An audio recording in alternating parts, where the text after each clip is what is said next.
One way South Korea is trying to tackle the fine dust problem is by getting rid of coal-fired power plants in favor of more environmentally friendly sources of energy.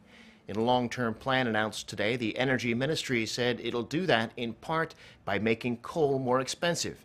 But in turn, that means energy becomes more costly overall. Yoon Jung-min has the details.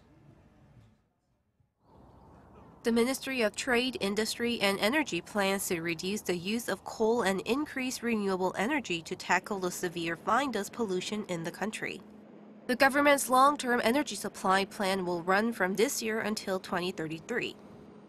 According to the ministry, energy from coal-fired power plants, which is considered a major cause of air pollution, will be cut from 45.4% to 36.1% of the country's total energy supply by 2030.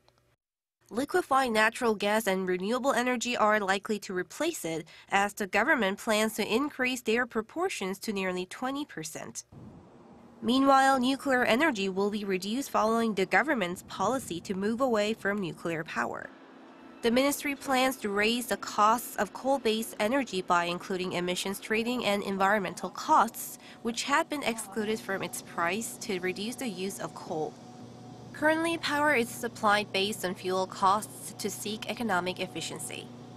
The least expensive sources of energy, such as nuclear and coal power, were preferred, but the new plan will reduce the price gap between coal and LNG and allow more environmentally friendly energy to be generated. The energy shift, however, is expected to raise overall electricity charges.